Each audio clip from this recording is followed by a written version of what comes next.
এলাকার মধ্যে তাকায়া দেখো কত বড় বড় বড় বড় ধনীওয়ালা, যাদের টাকা পয়সার অভাব নাই, এরা খুব আরাম আয়েশে দুনিয়ার মধ্যে চলাফেরা করবে। আল্লাহ তোমাকে এমন পরিমাণ গরিব বানায়া দিবে, তুমি গরিব হওয়ার পরে সকালবেলার খাবারও ঠিক মতো জোগাড় করতে কষ্ট হয়ে যাবে, দুপুরবেলার খাবারটাও জোগাড় করতে কষ্ট হয়ে যাবে, আবার রাতের বেলার খাবারটাও জোগাড় করতে কষ্ট হয়ে যাবে। এর মানে আল্লাহ তোমাকে পেটের মধ্যে খাবার ঠিক মতো পৌঁছাইতে যাইয়া আল্লাহ মাঝে মাঝে তোমার মুসিবতে ফালাইয়া দিবে, আল্লাহ বড় একটা পরীক্ষার মধ্যে ফালাইয়া দিবে। এই বান্দা গরিব হওয়ার পর আমার আল্লাহকে কি ভুলে যাও নাকি আবার আমার আল্লাহর দিকে দৌড়াইয়া যাও? আমি আল্লাহ এত বড় মুসিবত দেওয়ার পরে তুই কি নামাজে যাও, রোজায় যাও, নেক আমলে যাও নাকি আবার আমার আল্লাহকে তুমি ভুলে যাও? আল্লাহ পাক পরীক্ষা করার জন্য ক্ষুধার্ত রাখে, আল্লাহ পাক পরীক্ষা করার জন্য গরিব বানায়, আল্লাহ পাক পরীক্ষা করার জন্য মধ্যবিত্ত বানায়, আল্লাহ পাক তোমাকে মায়া করে করে আবার ধন দৌলতের পাহাড় তোমাকে বানায়া দেয়। হে গোলামেরা, এত ধন দৌলত পাওয়ার পরে তুই কি আল্লাহরে ভুলে যাও নাকি আল্লাহরে ভুলো নাই? ওই জান্নাতটা পাওয়ার জন্য নাকি তুই নামাজের দিকে দৌড়ায়া যাও? মদিনাওয়ালা নবী তো এজন্যই সুন্দর করে জানায়া দিলেন, কাল হাসরের ময়দানে দুই গুণে গুণান্বিত বান্দারা জান্নাতে যাবে, যারা ঈমানওয়ালা, এরপরে যারা নেক আমল করনেওয়ালা। তবে এদের মাঝে দুইটা দল, যারা দুনিয়াতে ধনী এরপরে এরা জান্নাতি হয়ে যাবে, আর দুনিয়াতে যারা গরিব এরপরে আল্লাহওয়ালা হওয়ার কারণে, এরা আল্লাহর গুণগান গাওয়ার কারণে এরা আমার মাওলার জান্নাতে আল্লাহ ঢুকায়া দিবে।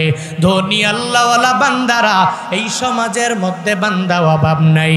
তাকায়া দেখো ধনী কত টাকা পয়সার মালিক, কত বাড়ির মালিক, গাড়ির মালিক, কত কিছুর মালিক হওয়ার পরেও এরপরেও আমার আল্লাহকে সে ভুলে যায় না। এরপরেও কোম্পানির এমডি হওয়ার পরেও আল্লাহকে না ভুলে নামাজের দিকে দৌড়ায়া যায়, আল্লাহকে ভুলে নেক আমলের দিকে দৌড়ায়া যায়, আল্লাহকে ভুলে না। এরকম ধনী আমাদের সমাজে আছে না? আল্লাহ পাক মায়া করে করে করে কত বড় ধনী বানায়া দিলেন। এই বান্দা ধনী হওয়ার পরেও আমার মাওলাকে ভুলে না, আল্লাহকে ভুলে যায় না। এই বান্দা ধন দৌলত পাওয়ার পরেও এরপরেও নামাজ ছাড়ে না, রোজা ছাড়ে না, নেক আমল ছাড়ে না। টাকা পয়সা হওয়ার পরেই কত মানুষ মানুষের উপর জুলুম করে, নির্যাতন করে, দুর্নীতি করতে চায়। এই বান্দা মাজলুম রে মানুষই মনে করে না, গরিবেরও পাত্তা দেয় না, নিজে নিজের এত পরিমাণ বড় মনে করে। রাস্তা দিয়ে দেখবেন সুন্দর করে দিব্যি হেঁটে যায়, একটা গরিব যদি সালামও দেয় এরপরেও নেয় না। এমন নিমক হারাম, টাকা পাওয়ার পরে, বড় লোক হওয়ার পরে মানুষরে মানুষ মনে করে না, এমন জালেম আছে না? ওই ধনী আল্লাহওয়ালা হতে পারে নাই, কিবির নিয়ে নিয়ে চলাফেরা করে। আল্লাহ বলেন, এর মানুষ, আমি আল্লাহ হলাম এমন রব, আমি আল্লাহ অহংকার করতে পারি, তুই ধন দৌলত পাওয়ার পরে অহংকার করতে পারো না। তোর দ্বারা অহংকারও বান্দা মানায় না। আল কিবরিয়া উরিদাই ওয়াল আজমাতু ইজারি ফামান নাযাআনি ওয়াহিদাম মিনহুমা ফাযাবতুহু ফিন্নার। আল্লাহ পাক হাদিসে কুদসির মধ্যে জানায়া দেয়, অহংকার আমার চাদর আর বরত্ব হলো আমি আল্লাহর লুঙ্গি। এই দুইটা নিয়ে যারা টানাটানি করবে, ফামান নাযাআনি ওয়াহিদাম মিনহুমা, এই দুইটা নিয়ে মানে এক নম্বরে অহংকার নিয়া, দুই নম্বরে নিজের বরত্ব নিজে যারা প্রকাশ করবে, এই দুইটা জিনিস আমার আল্লাহ নিজে করতে পারে। অহংকার তোমাদের দ্বারা মানায় না, আমি বক্তার দ্বারাও মানায় না, কোনো শ্রোতার দ্বারাও মানায় না, কোনো মেম্বারের দ্বারা মানায় না, কোনো চেয়ারম্যানের দ্বারা মানায় না, কোনো এমপির দ্বারা মানায় না, বাংলাদেশের কোনো মন্ত্রীর দ্বারাও মানায় না, ডোনাল্ড ট্রাম্পের দ্বারাও মানায় না। কারণ মানুষ তো বিভিন্ন এলাকায় দৌড়ায়, তবে যাওয়ার পরে হঠাৎ করে পথের মধ্যে আটকাইয়া যায়। এত বড় মন্ত্রী সাহেব নিজে ড্রাইভার না, ড্রাইভার প্রয়োজন হয়ে গেল, বলে গাড়ি চালানোর জন্য আমার ড্রাইভার লাগবে, ড্রাইভার ছাড়া গাড়ি চলবে না। তখন ড্রাইভারের দিকে মন্ত্রী সাহেব মোহতাজ হয়ে গেল, একটা বাদ দিলে আর একটা নেওয়া লাগবে, একটা বাদ দিলে আর একটা নেওয়া লাগবে। তখন তো ড্রাইভার ছাড়া চলতে পারবে না। এত বড় মন্ত্রী সাহেব, কত টাকা পয়সা তার, কত বড় বড় ক্ষমতা তার, কিন্তু ঘরের মধ্যে যাওয়ার পরে নিজে একা একা রান্না করতে পারবে না, পারবে না, পারবে না। ওর সাহায্যকারী একজন লাগবে, একজন পার্সোনাল সেক্রেটারিও লাগবে। দুনিয়ার কোনো মানুষ একজনের সব দিকে পারফেক্ট হতে পারে না, একজনের সব দিকে নিজে নিজে নিজে নিজে অলরাউন্ডার হতে পারে না। অলরাউন্ডার হতে পারে এই আসমান জমিনের মালিক, চিল্লায়া বলো তার নাম। ইয়া ইলাহি তো মেরা মাবুদ হায়, ইয়া ইলাহি তো মেরা মাশুক হায়, ইয়া ইলাহি মি কোনাদ শামসু কমার, ইয়া ইলাহি মি কোনাদ শাজরু হাজার, ইয়া ইলাহি মি কোনাদ আরদ সামা, ইয়া ইলাহি মি কোনাদ জাও হাওয়া। অহংকার আমাদের দ্বারা মানায়নি।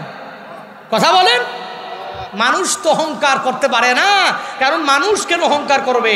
ওর তো সব দিকে যাওয়ার পরে অলরাউন্ডার না, ওর লাগবে ড্রাইভার, ও লাগবে রান্না করে নেওয়ালা, ও চলার পথে আরেকজনের হেল্প লাগে। কিন্তু আল্লাহ এমন রব, আল্লাহ অহংকার করতে পারে। পৃথিবীর কোনো ধনী, পৃথিবীর কোনো টাকাওয়ালা অহংকার করতে পারে।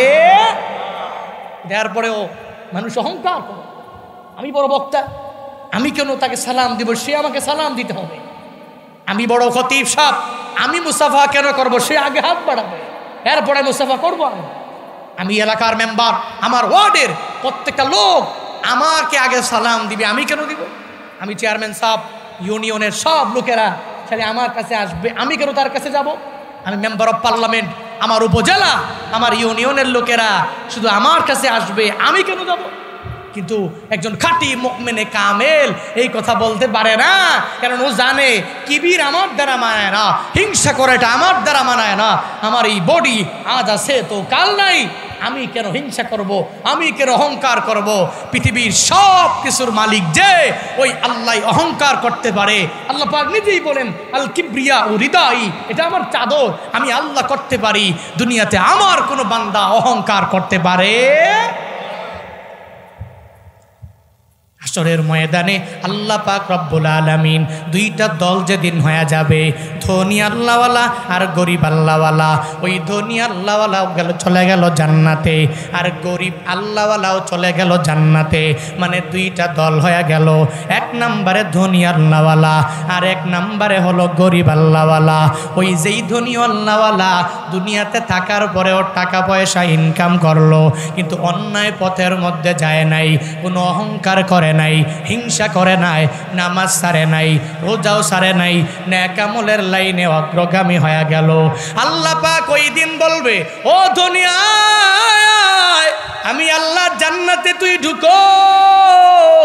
আর ওদিন গরিব আল্লাহওয়ালা যেই বান্দাকে আমার মাওলা টাকা দেয় নাই, আল্লাহ ধন দৌলত দেয় নাই, ওই গরিব আল্লাহওয়ালারেও আল্লাহ মায়া করে ওই দিন বলবে, হে গরিব বান্দা, আমি আল্লাহ তোরে টাকা দিলাম না, তুই এত কষ্ট করে করে দুনিয়াতে চলাফেরা করলা, আমি আল্লাহ তোরে এত কষ্টের মধ্যে বিপদের মধ্যে ভালাইলাম, এরপরেও তুই আমি আল্লাহকে ভুলে যাও নাই। আজকে যাও যাও, আমি আল্লাহর জান্নাতে তুই ঢুকে যাও। ওই গরিব আল্লাহওয়ালাকে আল্লাহ ওদিন মায়া করে জান্নাতের মধ্যে ঢুকাইয়া দিবে। তবে গরিব আল্লাহওয়ালা ধনী আল্লাহওয়ালা একই সময়ে যাবে এমন না, এমন না। ওই গরিব আল্লাহওয়ালা ধনী আল্লাহওয়ালা বান্দাটার 500 বছর আগে আমার মাওলা জান্নাতে যাবে। এজন্য আল্লাহ গরিব বানাইলে কোনো অসুবিধা নাই, কোনো চিন্তাও নাই। আল্লাহ বলে তোরে ক্ষুধার্ত রাখবো রে বান্দা, তবে আমি আল্লাহ তোকে পরীক্ষা করব, তুই শুকরগুজার বান্দা হয়ে যাও। আমি আল্লাহর শুকরিয়া বান্দা তুই করে নাও। লাইন শাকারতুম লাযীদান্নাকুম ওয়া লাইন কাফারতুম ইন্না আযাবি লাশাদীদ।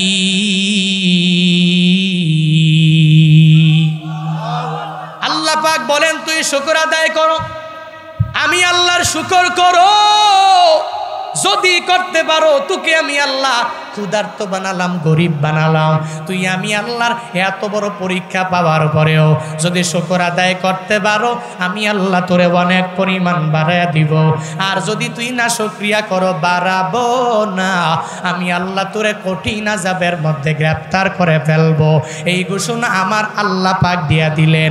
এজন্য শুকরগুজার বান্দা যখন নিজেকে সবের বানায়া নেয়, নিজেকে ধৈর্যশীল বান্দা বানায়া নেয়, তাহলে আল্লাহ পাক তাকে মায়া করে কি পরিমাণ বড় একটা মাকাম দিয়া দেয়।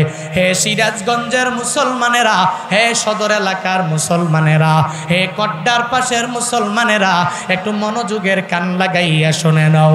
হযরতে মূসা নবীর ব্যাপারে এমন কোনো বান্দা নাই জানে না যেই মূসা নবী সিনাই পর্বতের মধ্যে দাঁড়াইয়া আমার মাওলার সাথে এমন পরিমাণ কথা বলে। আল্লাহর সাথে এত দুনিয়ার কথা ওই মূসা নবী আমার মাওলার সাথে বলতে লাগলো। আল্লাহকে বারবার বলে, ও আল্লাহ এই প্রশ্ন করি, তুমি আমার প্রশ্নের জবাব দিয়া দাও। ওই সিনাই পর্বতে মূসা নবী দাঁড়াইয়া আল্লাহর সাথে কথা বলার কারণে আল্লাহ পাক জানায়া দিলেন, ও পয়গম্বর আমার, কাল্লামাল্লাহু মূসা তাকলিমা। আপনার আল্লাহ মূসা নবীর সাথে এমন পরিমাণ কথা বলে, এর লকবি হয়ে গেল কালিমুল্লাহ। আল্লাহর সাথে এমন পরিমাণ কথা বলে, ওই সিনাই পর্বতে দাঁড়ায়া মূসা নবী আমার মাওলার সাথে এত পরিমাণ কথা বলে, আমার আল্লাহর সাথে বিভিন্ন প্রশ্ন করে। আল্লাহ রাগান্বিত হয় না, আল্লাহ ক্রোধান্বিত হয় না। আল্লাহ মূসা নবীরে প্রশ্নের জবাব দিয়া দেয়। একদিন মূসা নবী সিনাই পর্বতে আল্লাহর সাথে কথা বলার জন্যে রওনা যখন হয়ে গেল, প্রতিমধ্যে যাওয়ার পরে এক বড় বড় ধনীওয়ালা মূসা নবীরে জিগায়, ও পয়গম্বর, আমার মাওলার সাথে তো এত পরিমাণ কথা আপনি বলেন, আমার এত পরিমাণ ধন দৌলত আল্লাহ আমাকে দিয়া দিলেন, কিন্তু এই ধন দৌলতের হিসাব আমি রাখতে পারি না। আমার আল্লাহকে জিজ্ঞাসা করবেন কোন কাজ করলে আমার ধন দৌলতের মাত্রা কমে যাবে। আমার এত ধন সম্পদের দরকার নাই, আমার এত টাকা পয়সার দরকার নাই, আমার এত বাড়ি গাড়ির দরকার নাই। আপনি সিনাই পর্বতে দাঁড়াইয়া আমার মাওলাকে প্রশ্ন করলে আল্লাহ জবাব দিয়া দিবে। মূসা নবী তার দরবার থেকে আবার রওনা হয়ে গেলেন। যাওয়ার পরে এক বৃদ্ধা গরিব মহিলা, ভিখারি মহিলা মূসা নবীর সামনে দাঁড়াইয়া যায় আর বলে, মূসা নবী, আমার টাকা নাই, আমি চলতে পারি না, আমার কিছু নাই, তুমি আল্লাহর সাথে কথা বলো, ওই আল্লাহকে গিয়া তুমি একটু জানাইবা, আল্লাহকে প্রশ্ন করে জানাইয়া দিবা, আমার মালিক আমার এত পরিমাণ গরিব বানায়া দিল, আমার আল্লাহ কি আমারে ধন দৌলত দিবে না? আমার আল্লাহ কি আমারে সচ্ছল করবে না? আমার আল্লাহ কি আমাকে সচ্ছলতা দিবে না? ও মূসা নবী, আল্লাহরে জিগাইও। ওই জায়গা থেকে আর একটা দূর যাওয়ার পরে একটা ত্রিমুখী রাস্তা মূসা নবীর দরবারে চলে আসলো। ওই মূসা নবীর সামনে এক হাত নাই পা নাই এক আল্লাহর বান্দা দাঁড়ায়া যায় আর বলে, ও মূসা, আমার হাতও নাই পাও নাই, আমার আল্লাহর সাথে তুমি কথা বলো। আর আমার আল্লাহকে কথা বলা অবস্থায় জিজ্ঞাসা করবা, আমার আল্লাহ কেন আমাকে হাত দেয় নাই? আমার আল্লাহ কেন আমারে পা দেয় নাই? আমার পুরা বডিতে হাত নাই পা নাই গো মূসা, আমি ঠিক মতো খাইতেও পারি না, আমি ঠিক মতো চলতেও পারি না রে মূসা। এই হাত দিয়া খাওয়ার যে মজা, আমি আমার পুরা জিন্দেগিতে এই মজাটা বুঝি নাই রে মূসা। এই পা দিয়া হাঁটার যে মজা, এই মজা আমি কোনোভাবে বুঝি নাই রে মূসা। ও মূসা, তুমি আমার মাওলার সাথে কথা বলো, ওই সিনাই পর্বতের মধ্যে দাঁড়াইয়া আমার আল্লাহকে জিগাইবা, আল্লাহ কেন আমারে দুইটা হাত দেয় নাই, আল্লাহ কেন আমারে দুইটা পা দেয় নাই। ও সিরাজগঞ্জের মানুষ, তোমার মেডিকেল কলেজে তুমি দেখো, যেই বান্দার হাত নাই ওই বান্দা বুঝে হাতের কি পরিমাণ দাম, যেই বান্দার পা নাই ওই বান্দাই তো জানে এই পায়ের কি পরিমাণ দাম, যেই বান্দার একটা চক্ষু নাই ওই বান্দা জানে চোখের কি পরিমাণ দাম, যেই বান্দার একটা নাক বন্ধ হয়ে গেল, এই জিন্দেগিতে একটা নাক দিয়ে আর শ্বাস নিতেও পারবে না, ওই বান্দারে জিগাইবা ওই নাকের কি পরিমাণ দাম, যেই বান্দা এক কানে শোনে না একে জিগাইবা কানের কি পরিমাণ দাম। এই যে আমার আল্লাহ তোমারে আমারে মায়া করে এত হাত পা দিয়া দিলেন, আমার আল্লাহ তোমারে আমারে মায়া করে, আমার আল্লাহ হাত না দিলেও পারতেন কিন্তু দিয়া দিলেন, আল্লাহ পাক পা না দিলেও পারতেন কিন্তু দিয়া দিলেন। আল্লাহ মায়া করে করে তোমার বডিটারে এত পরিমাণ সুন্দর বানাইলেন, ওই আল্লাহর জন্য তুই শুকরগুজার বান্দা হতে পারো নাই। যার হাত নাই ও যদি আমার মাওলার দরবারে দাঁড়াইয়া যায়, হাসরের ময়দানে যদি বলে ও দয়ার মালিক, এই হাতের গুনাহ আমার দ্বারা হয় নাই গো আল্লাহ, তুমি আমারে জান্নাতের মধ্যে ঢুকাইয়া দাও। ও দয়ার মালিক, ও আমার রব, আমার পা নাই, তুমি আমারে পা দাও নাই, এই পা দ্বারা আমার কোনো গুনাহ হয় নাই, তুমি আমাকে মায়া করে জান্নাতের মধ্যে ঢুকাও। আল্লাহ ওই দিন হাতের গুনাহ হয় নাই, এই উসিলায় বান্দাকে জান্নাত দিয়া দিতে পারে, পায়ের গুনাহ হয় নাই, আল্লাহ মায়া করে জান্নাতে ঢুকাইয়া দিতে পারে। কিন্তু সিরাজগঞ্জের মুসলমানেরা, আল্লাহ যে তোমারে আমার এত সুন্দর দুইটা হাত দিয়া দিলেন, এত সুন্দর দুইটা পা দিয়া দিলেন, কিন্তু এই পা দিয়া তুই মসজিদের মধ্যে যাও না, সিনেমা হলের দিকে দৌড়াইয়া যাও। এই পা দ্বারা তুই কোনো মাহফিলে যাইতে পারো না, এই পাটারে তুই কোনো ভালো কাজে লাগাইতে পারো না। কোন জায়গায় গানের কনসার্ট হবে দৌড়াও, ওই মসজিদ মাদ্রাসার কাজের জন্য যাইতে পারো না। আল্লাহ যদি হাসরের ময়দানে আল্লাহ যদি বলে তোরে আমি মায়া করে হাত দিয়া দিলাম, তোরে আমি মায়া করে একটা পা দিয়া দিলাম, এত মায়া করে তোর অঙ্গ প্রত্যঙ্গ সব আমি আল্লাহ দিয়া দিলাম, তুই হিসাব দাও। ওদিন আমার মাওলার দরবারে হিসাব দিয়া দিয়া আল্লাহর জান্নাতে যাওয়া সম্ভব হবে না, ঠিক কিনা? আল্লাহ যদি জিগায় ওদিন তোরে যে হাত দিলাম মায়া করে, আপনারা উঠাউঠি করছেন কেন ভাই? বুঝলাম না। আল্লাহ যে মায়া করে, এই যে হাত দিয়া দিলেন, পা দিয়া দিলেন, হাসরের ময়দানে আল্লাহ যদি জিগায় তোরে তো মায়া করে এত কিছু দিলাম, কিন্তু এই কারণে তুই কি করছো, কি আমল করছো, কি নিয়ে আসছো, আল্লাহ যদি প্রত্যেকটা বিষয়ের জন্যে, অঙ্গের জন্যে হিসাব চায়, হিসাব দিয়া মাওলার জান্নাতে যাওয়া যাবে? কথা বলেন না কেন? এই পা, এই হাত, এর শুকর আদায় হবে এই পা দিয়া মসজিদে যাওয়ার মাধ্যমে। এই পা ওই সময় শুকর গুজার হবে এই পা দিয়ে একটা ভালো কাজে যাওয়ার মাধ্যমে, একটা ভালো দিকে যাওয়ার মাধ্যমে। এই পা দিয়া আরেকটা মানুষকে জুলুম করার জন্য দৌড়াইলে এই পায়ের শুকর আদায় হবে না। এই হাতের শুকর তখনই আদায় হবে যখন এই হাত দিয়ে সিজদার মধ্যে মালিকের কুদরতি পায়ে সিজদায় পড়ে যাওয়া যাবে। এই হাত তখনই কাজে লাগবে। এই হাত দিয়ে যদি আমি দান করতে পারি মাদ্রাসা মসজিদে, এই হাত তখনই শুকর গুজার এক হাত হয়ে যাবে। তবে এই হাত দিয়ে যদি এক রিক্সাওয়ালার গায়ের মধ্যে আঘাত করি, একটা গরিব মানুষের উপরে, একটা লিডারের কথা মানতে যে তার উপর জুলুম করি, নির্যাতন করি, আল্লাহর কসম এই হাত শুকর গুজার হাত হবে না। আল্লাহ হাসরের ময়দানে এই হাতকে যেদিন জিজ্ঞেস করবে ওদিন হিসাব দিয়ে আল্লাহর জান্নাতে যাওয়া যাবে না। চিল্লা এখন ঠিক কিনা? তুমি রমজান এলে রাখো না রোজা, দিনকে করো আঘাত, পয়সা করির নেই তো অভাব, দাও না তো যাকাত। তুমি ইমানদারির বড়াই করো নেই তোমার ইমান, ইমানদারির বড়াই করো নেই তোমার ইমান, তুমি কেমন মুসলমান, তুমি কেমন মুসলমান, কেমন মুসলমান, তুমি কেমন মুসলমান। তুমি সুদের টাকায় প্রাসাদে গড়ো, ঘুষ ছাড়ো না, দিন দুঃখী না খেয়ে মরে খবর রাখো না। তুমি ঘুষ খেয়ে বিচার করো সাজিয়া প্রধান, ঘুষ খেয়ে বিচার করো সাজিয়া প্রধান, তুমি কেমন মুসলমান, তুমি কেমন মুসলমান, কেমন মুসলমান, তুমি কেমন মুসলমান। তুমি নবীর উম্মত দাবি করো সুন্নাহ মানো না, নবীর অপমানে তোমার হৃদয় কাঁদে না। তুমি বিজাতীয় সংস্কৃতিতে সপেছ পরাণ, বিজাতীয় সংস্কৃতিতে সপেছ পরাণ, তুমি কেমন মুসলমান, তুমি কেমন মুসলমান, কেমন মুসলমান, তুমি কেমন মুসলমান। ঠিক কিনা? মুসলমান তোমার নামাজ নাই, হাতের হক আদায় করা লাগবে, করো নাই, পায়ের হক আদায় করা লাগবে, করো নাই, তোমার পুরা বডির একটা হক আছে, আদায় করতে পারো নাই, নিজের হাতটাকে শুকর গুজার হাত বানাইতে পারো নাই, নিজের পাটাকে শুকর গুজার পা বানাইতে পারো নাই।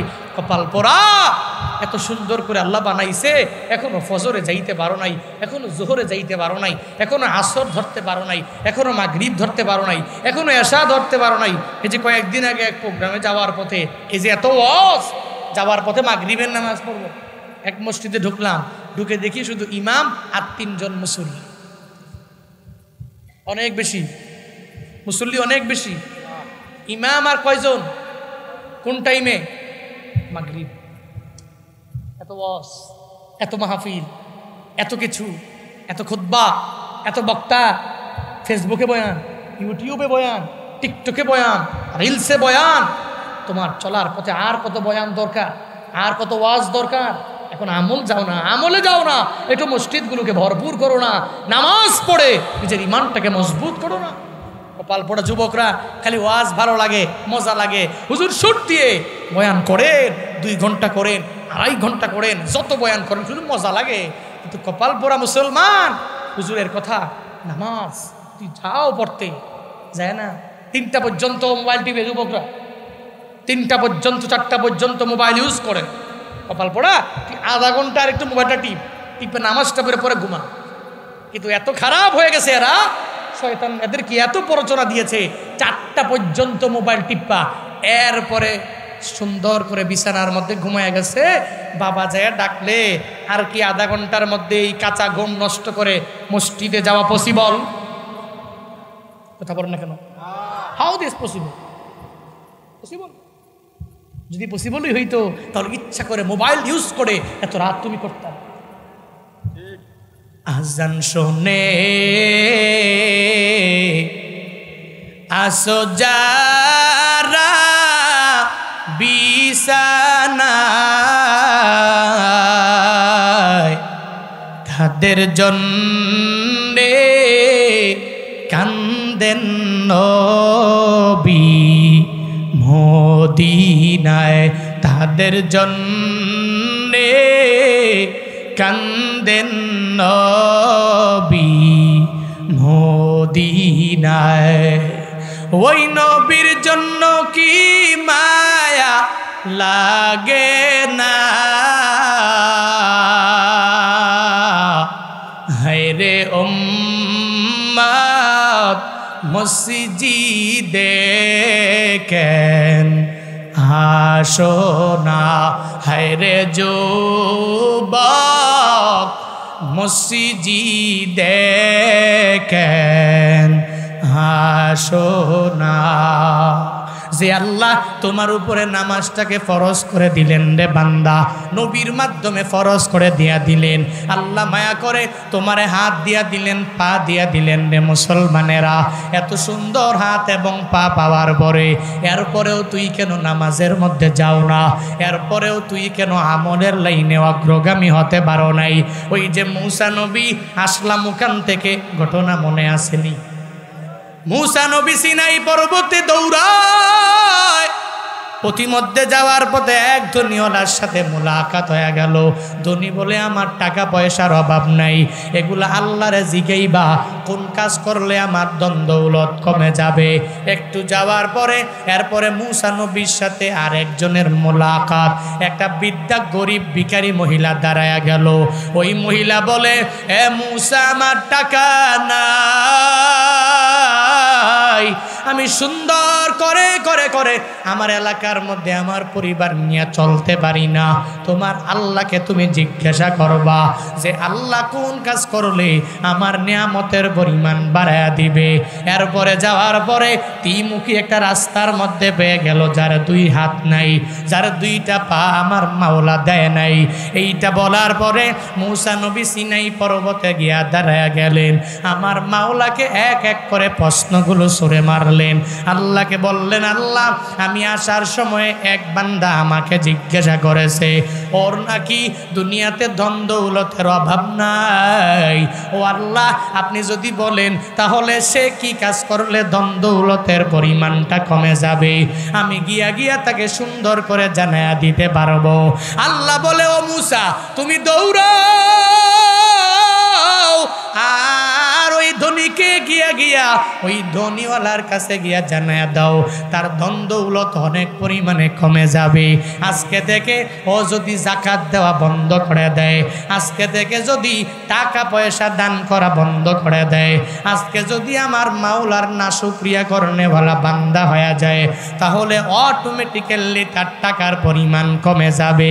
কারণ আল্লাহ পাক জানাইছে, ওয়াকিমুস সালাতা ওয়া আতুজ যাকাত। আল্লাহ পাক তো নামাজটা কায়েম করার জন্য বলেছে, যাকাত প্রদান করা লাগবে।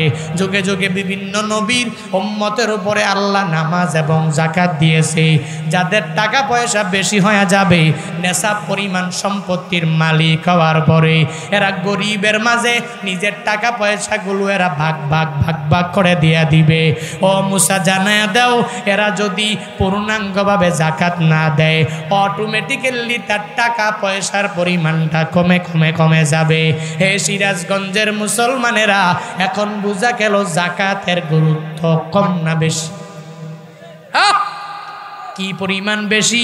যদি কোনো ধনীওয়ালা যাকাত না দেয়, যদি কোনো ধনীওয়ালা নিজের টাকা পয়সা থেকে দান খয়রাত না করে, সদাকা না করে, আল্লাহ পাক তার ধন দৌলত আর বাড়াবে না, অটোমেটিক্যালি তার ধন দৌলতের পরিমাণটা কমে যাবে। এজন্য বান্দা টাকা হয়েছে চলে যাওয়ার ভয়ে অনেকে হজ করে না, টাকা হয়েছে চলে যাওয়ার ভয়ে অনেক মানুষ গরিবকে যাকাত দেয় না, টাকা হয়েছে এই বান্দা দান সৎকার করতে পারে না। নিজের টাকাগুলো ব্যাংকের মধ্যে জমা করে করে করে করে রাখে, নিজে আরামে বিল্ডিংয়ে ঘুমায়, এলাকার মানুষের টাকা হওয়ার পরেও খবর নেয় না, আছে না না।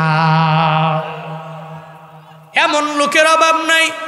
হে মানুষ, তোর টাকা হয়েছে, এই টাকা থেকে তুমি যাকাত দিয়া দাও, হজ করা শুরু করে দাও, চলে যাও বাইতুল্লাহর মধ্যে, আর এই টাকা থেকে তুমি দান করে দাও। এটা যদি না করো তাহলে আল্লাহ অটোমেটিক তোমার টাকার পরিমাণ কমায়া দিবে।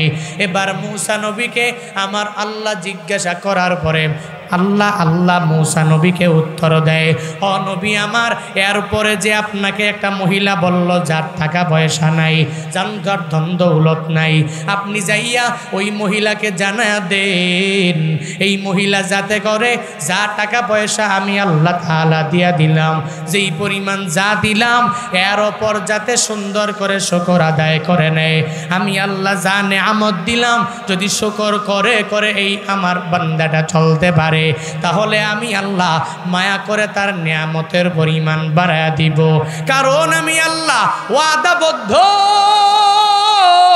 আমার বান্দা যখন নিয়ামত পাওয়ার পরে আমি আল্লাহর কাছে শুকর গুজার হয়ে যাবে, আলহামদুলিল্লাহ বলে মেনে নিবে, আল্লাহর কাছে বলবে ও দয়ার মালিক তুমি আমায় যা দিয়েছো আমি আলহামদুলিল্লাহ বলে বলে বলে বলে মেনে নিলাম। যদি আলহামদুলিল্লাহ বলে মেনে নিতে পার, দুইটা পা দিলাম না, ও মুসা যাও যাও ওই মাজুর ব্যক্তির সামনে তুমি দৌড়াইয়া যাও। ওই মাজুর ব্যক্তি যাকে দুইটা হাত দিলাম না, দুইটা পা দিলাম না, একে গিয়া জানায়া দিও আল্লাহ পাক দুনিয়াতে তোমাকে বাঁচায়া দিল। দুইটা হাতের গুনাহ বান্দা তোমার দ্বারা হয় না, দুইটা পায়ের গুনাহ তোমার দ্বারা হয় না। আল্লাহ হাসরের ময়দানে এই হাতের গুনাহ হয় নাই, পায়ের গুনাহ হয় নাই, এই উসিলায় আল্লাহ তোমাকে মাফ করে জান্নাত দিয়া দিতে পারে। এজন্য কোনো অসুবিধা নাই বান্দা, তুমি যেই হালাতে থাকো, যেই অবস্থায় থাকো, এত টেনশন নিয়ে লাভ নাই, এত হতাশার মধ্যে পড়ে পড়ে লাভ নাই। আল্লাহ পাক বলেন আমি আল্লাহ তোমাদেরকে পরীক্ষা করব, 1 নম্বরে ভয়, 2 নম্বরে আমি আল্লাহ ক্ষুধার্ত দিয়া দিয়া, তোর টাকা নাই, তোর পেটে কোনো খাবার নাই, তুই সুন্দর করে করে চলতে পারো না রে গোলাম, আমি আল্লাহ তোরে মায়া করে করে করে হাসরের ময়দানে জান্নাত দিয়া দিব, যেই জান্নাতের চাইতে বড় প্রতিদান আর নাই। এটা আল্লাহ পাক জানায়া দিলেন।